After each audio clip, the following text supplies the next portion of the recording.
Hello and welcome to Volusia Magazine. I'm Amber Patterson. It's that time of year again, time for the International Coastal Cleanup with Volusia County's Environmental Management Division in partnership this year with the Halifax and Indian River Cleanup. Then DeBary Library gets a facelift, and you can see how later on in the show. And Votran needs your input to provide for the daily transportation needs of the residents here in the county. Those segments, news, and more coming right up on Volusia Magazine. Stay tuned.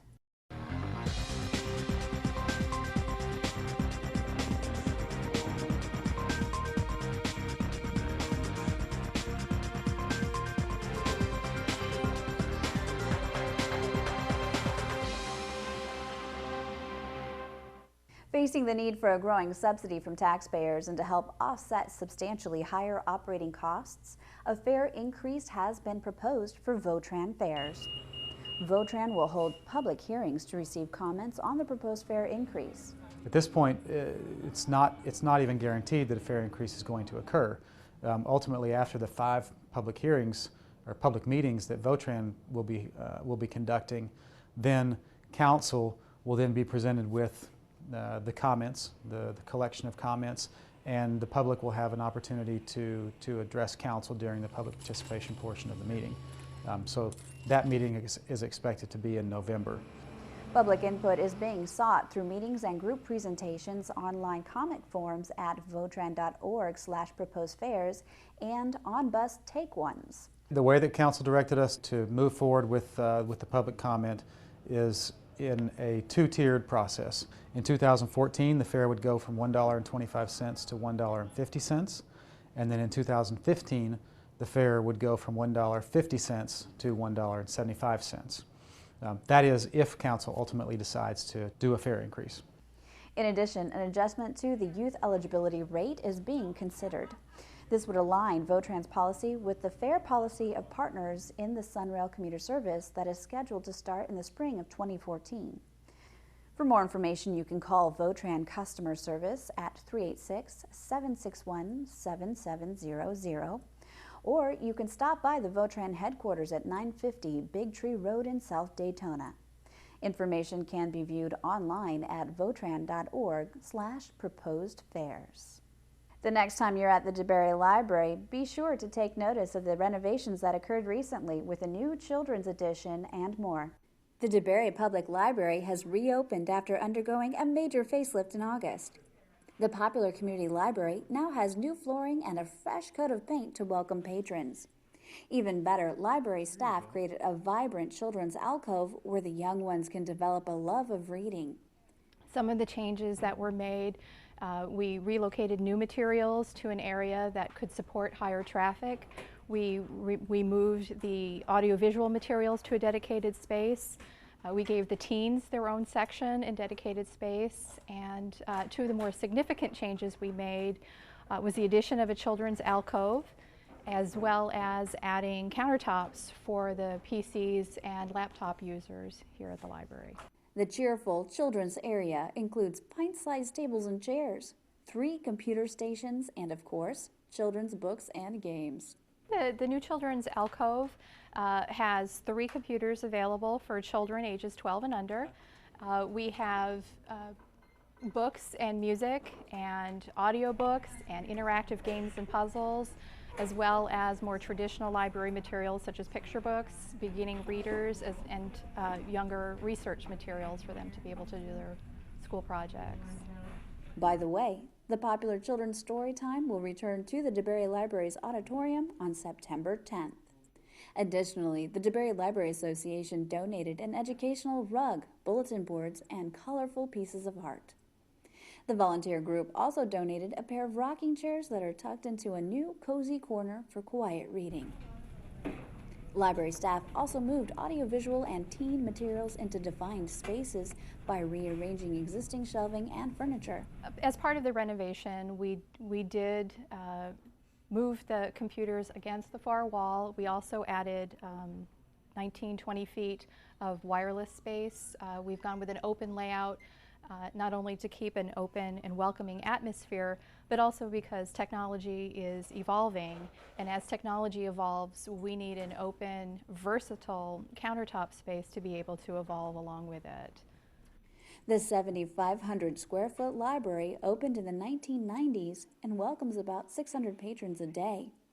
It's open Monday through Saturday at 200 North Charles Richard Beale Boulevard. Grab your hat and sunglasses and head to your nearest coastline. It's time for the International Coastal Cleanup, which is pairing with the Halifax Indian River Cleanup for the second year. Volusia County's Environmental Management Division is looking for volunteers to pick up trash at 18 sites from Ormond by the Sea to Bethune Beach. This event is really fun for the whole family.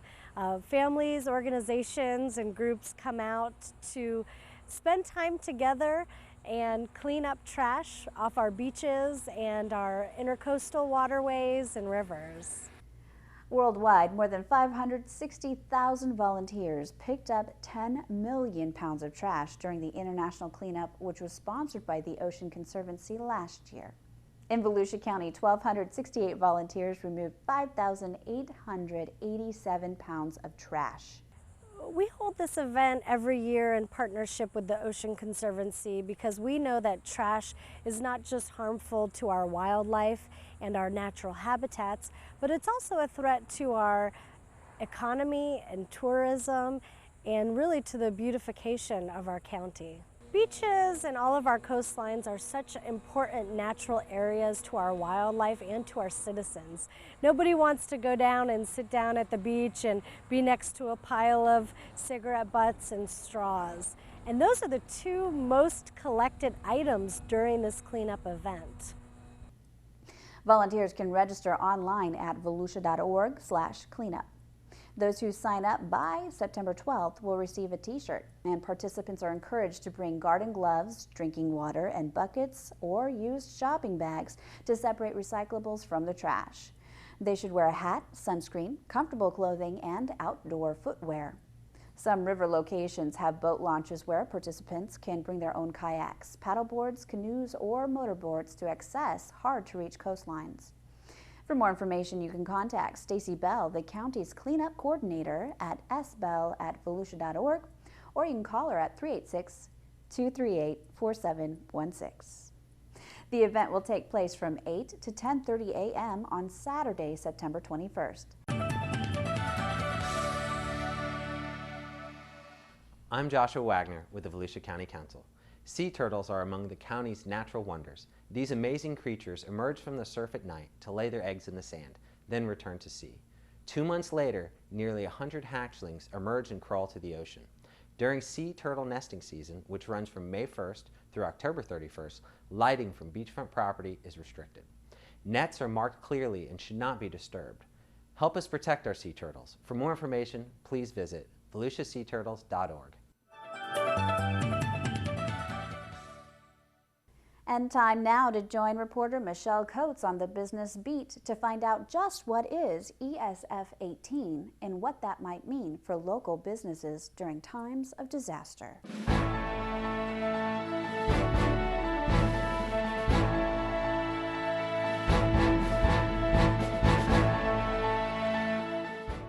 I'm Michelle Coates with the Business Beat. ESF 18 may not sound impressive, but it could be a local business's lifeline during a disaster. We're here at the Emergency Operations Center to learn more about Volusia County's ESF 18 and the Volusia County Business Operations Center. Emergency support functions, or ESFs, consolidate multiple agencies with similar functions into one unit for disaster response. The 18 ESFs represent the specific response activities common to all disasters, such as police, fire, utilities, public information shelters, and business and industry and economic stabilization. The Volusia County Emergency Management Department took that model a step further by adding a new service arm to its local ESF 18, a public-private business operations center. We spoke to Rick Moore with Volusia County Emergency Management to find out more about this unique business program. The Business Operations Center is a coordination point for businesses. It's a place in which they can communicate with the county EOC, or they can also communicate business to business on their needs. The reason this is so important is because we've learned historically that following a disaster, you want to get the community back on its feet as quickly as possible. And that means getting businesses on their feet. The Business Operations Center was developed through a cooperative effort between the Center for Business Excellence, the Greater Daytona Area Chamber, and Volusia County Emergency Management. The initiative has been implemented with the help from Volusia County Chamber Alliance, the Daytona Beach Convention and Visitors Bureau, the Hotel Motel Association, Volusia Manufacturers Association, and Colleges and Universities Disaster Assessment and Research Center. The Business Operations Center is actually a part of our overall response, and it's activated at the request of the EOC. Once it's activated, it's staffed by the Center for Business Excellence. A company can call it, or a business or an individual organization can call them and say, hey, I have a need for widgets. And they can look in their database and find somebody who has those widgets in order to keep that business operational. The Business Operations Center works to aid businesses with disaster preparedness planning, help businesses report partial and full closings during a disaster, provide a database of local resources, and establish a coordinating center for matching those resources with needs during disaster recovery. Well, there really isn't any magic to signing up to be part of the Business Operations Center. All they have to do is call the Center for Business Excellence, and they can talk with the staff there to be put into the database where they enter what resources they have that others may use. Now, we're not talking about duplicating the yellow pages. These are things specifically that you would need following a disaster. For instance, refrigeration, generators, lights, things like that. The local business community and chambers have fully endorsed the Business Operations Center.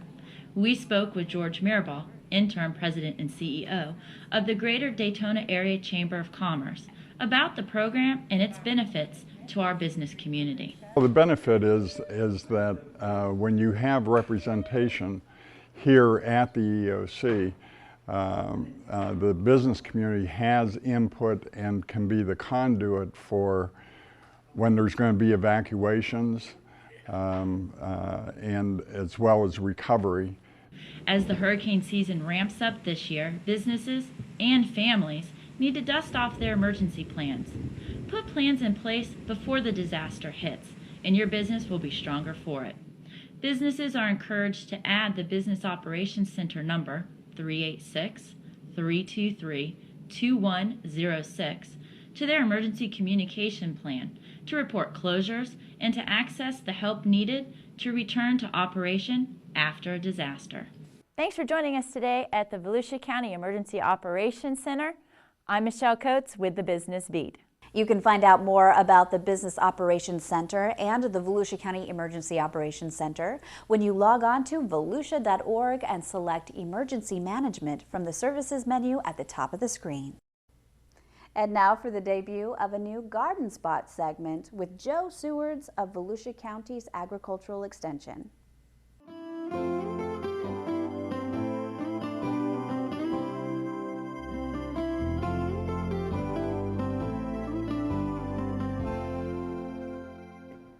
Hi, my name's Joe Sewards, and I'm the Urban Horticulture Agent for the University of Florida Volusia County Extension Office. And I want to talk to you a little bit about what County Extension is. First of all, the County Extension Office exists in every county in the state of Florida. So there are 67 county extension offices, and we are all affiliated with the University of Florida. So if you have questions about almost any topic, you can come to the Extension Office and we can help you with that. Even if you move from one county to the other, you can gain valuable insight into the goings-on in any given county in Florida, or the United States for that matter, by going to your local county extension office. County Extension includes not only horticulture, but we also have family and consumer science programs. We also have 4-H programs, agricultural programs, so we can help farmers as well. And we also have natural resources. If you're interested in the natural environment, how to conserve and protect our natural resources in the state of Florida, we can help you with that as well. If you have children that are looking to gain skills in life sciences, the 4-H program can help with that as well. The 4-H agent offers educational opportunities to kids from age 6 to 16. The horticulture program can help individual homeowners. We can also talk with homeowners associations. We can talk with businesses about creating and maintaining more Florida-friendly landscapes. Almost any topic that has to do with living in Florida, we can help you with. It's a free service. We are your tax dollars at work. We are there to help you. We have a range of educational opportunities, from classes to individual questions and answers. Anything that has to do with living in the state of Florida, we can help you with.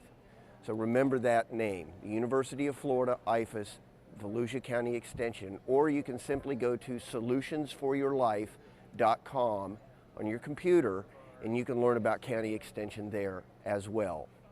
And we'll hear for the first time from John Zaragoza, EVAC Director, as he sits down with our very own Community Information Director, Dave Byron. Well, thanks, Amber, and hi, everyone. Since October of 2011, EVAC, the countywide ambulance provider, has been a service of Volusia County government. The busy emergency transport agency has a brand new director. He's John Zaragoza, who has 35 years of emergency medical experience, most recently in Greenville, South Carolina. John joins us in the studio today.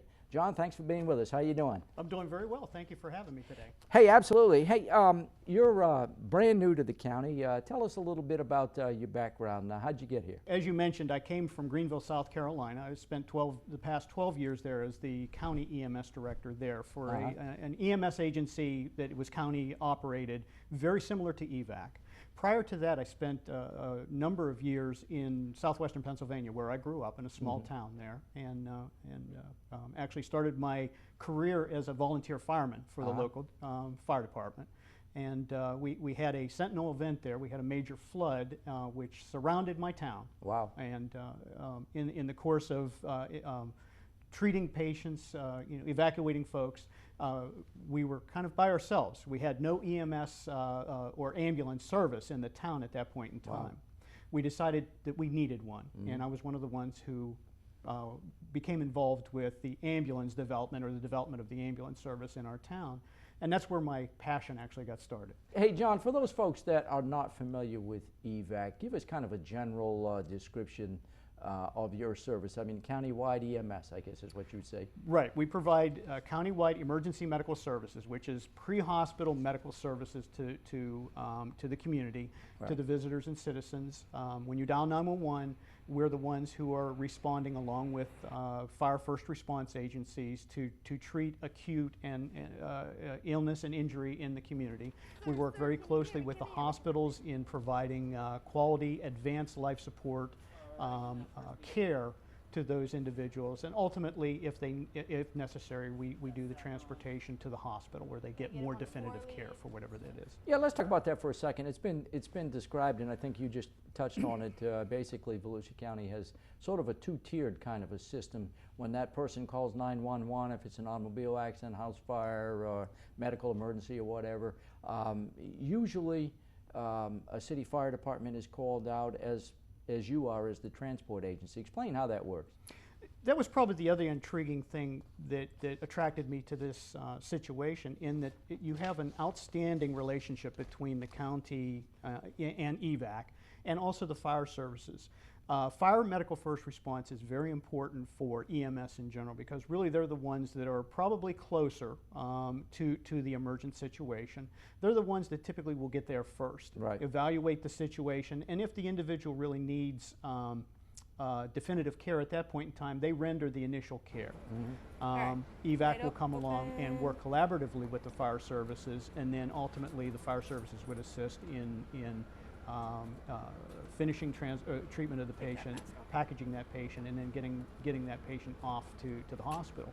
The other important aspect of that is the fire first responders also give us the ability to really take a look at those emergencies that don't require EMS, and can call EVAC off at that point in time based on what they see, which allows us to keep those assets available for that next emergency out there. As we mentioned, the county absorbed EVAC ambulance in October of 2011. As you said, it was kind of a courageous decision on the part of the county council. EVAC had been run by a nonprofit corporation with a heavy subsidy out of the tax fund of Volusia County government. I know the county council, with advice from the administration, said one of the advantages of the county absorbing EVAC ambulance, perhaps we could save some money for everyone, given the size and scope of the county services. I mean, is that basically the background as to how the county got into EVAC? That's what I understand. Now, having been here for only 2 months, I really don't have that much history behind it, but I will tell you that from what I see, you know, it's my opinion that I see significant economies of scale as relative to EVAC actually coming into the county. I mean, you're bringing a lot more assistance and you know, purchasing power, all those things that really make it a much more efficient system as it relates to being a division of public protection under Volusia County. Now, obviously, you bill for your services, and you know, people pay through their insurance company or out of their pocket. But there has been this subsidy from the taxpayers of Volusia County. Is that pretty typical, where an ambulance service would require some type of subsidy? It does. It is very common nationwide. Really, you know, public protection, public safety in general is not an inexpensive proposition. Right. Ambulance is no different. Right. So I've not seen too many places where a subsidy of some type hasn't occurred. I think, again, the appealing thing that I see here is that I do believe that the subsidy has been decreased significantly here, again, because of bringing them on board as a division or a department of the county. Sure. John, let's talk about the actual service that you provide. You know, citizens, when they're out and about in Volusia County, they might see an ambulance parked in front of a 7-Eleven or in a shopping center parking lot or off to the side of the road or whatever. And that's kind of an intentional, strategic placement of those units. It's very complicated for people to understand, but it's not an accident and the people aren't sloughing off. Tell us how that works. You employ what's called a high-performance EMS model here. Now, without getting into a lot of significant detail, because it is a very complex process, let me go back and explain that typically public safety and EMS would use a traditional deployment strategy, which basically would be an ambulance would sit at a station and then sit there at the station and wait for a call within a specific geographic area. Right. That's what traditional EMS would do. With a high-performance model, what we do is we actually analyze our historical information, where our calls occurred and at what time did they occur. And then we deploy our assets or our ambulance out to those areas where we can likely be in the best possible position to respond as quickly as we possibly can.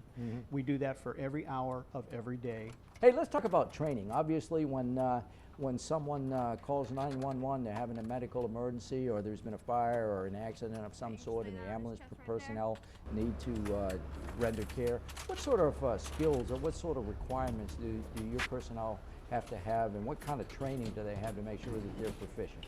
Well, remember that the important thing to remember about EVAC is that we're licensed by the state as an advanced life support capable agency. That means that every asset that we're going to send to an emergency call will have at least one paramedic on board. Right.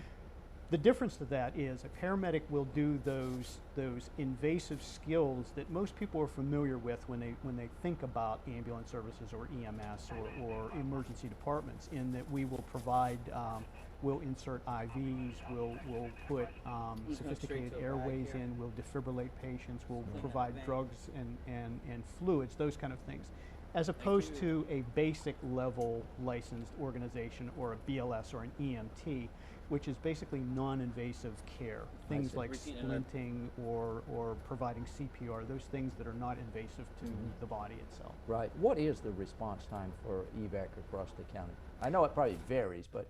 It does vary. Our metric here is roughly 9 minutes in the urban areas and 12 minutes in the urban areas. We watch that very closely on a monthly basis. We look at those numbers to see where we're at. And at this point in time, we're functioning at the 85th percentile for that, meaning that 85% of the time we're meeting that obligation inside those two critical areas. Right. This whole landscape of healthcare across the United States, because here in Florida is changing dramatically. You know, you got the Affordable Health Care Act that's just coming into play, and the whole dynamics with insurance companies and the, you know, indigent care and that whole thing. How is this, or is there any way to answer how this is going to affect a service like EVAC? Sure, we're actually answering that question now as we speak. It's a very dynamic time for emergency medical services, and I'll say that both for first responders and EMS being the transporting agency. Regardless of what occurs with affordable care at this point in time, we already know, we've heard from the federal government that things are going to change from an emergent perspective. We are a transportation benefit. If you look at how we are all reimbursed out there, EMS is a transportation benefit. That's going to change. They're actually going to be looking at EMS and medical first response as being those agencies that can really plug the patient in to where they really need to go, not necessarily the emergency room. So it's going to change from a transportation benefit over to an outcomes-based benefit, where they'll actually be paying for the paramedic and EMT, actually what they're doing for the patient, as opposed to that ultimate just transport. For those folks that perhaps would like to meet you, or maybe have a presentation at one of their civic or organizational meetings, or perhaps they just want to get some general information, how do people get more information, and how do they get in touch with you? I would love to come out and talk to anybody anytime about, you know, obviously I'm passionate about EMS, and I would love to sit with the folks and chat with them. You know, if they can make contact through the county, you know, the general numbers there, or call EVAC directly, you know, let us know how we can come out and we can sit and chat. Well, John, I want to thank you for sharing the information with us today on Volusia Magazine. I have no doubt that we'll be having you back in the future. Welcome to the county, and welcome to county government. Well, thank you again. Our guest today, John Zaragoza. He's the brand new director of the county's EVAC ambulance. And with that, we'll go back to you, Amber. Thanks, Dave, and thank you for watching Volusia Magazine. If you have any questions about the show or the material covered on this week's edition, you can feel free to give a call to any of the numbers listed here, or you can log on to volusia.org. You can catch the show there too by clicking the News tab at the top of the screen. You can find the County Council's meeting calendar there. In fact, you can use volusia.org to find out about meeting dates, activities, workshops, topics of interest, and how you can become involved. In fact, you might be interested in this. Adults can take their computer skills to the next level with free classes at the New Smyrna Beach Regional Library. Those programs include computer basics, email and attachments, and e-books and e-readers. Advanced registration is required, and you can do that at 386-424-2910. And we hope you won't forget to listen to Volusia Today, Volusia County Government's weekly public radio broadcast. Volusia Today airs every Tuesday and Sunday mornings on the local radio stations you see on your screen. For Volusia Magazine, I'm Amber Patterson, and I hope you have a great evening.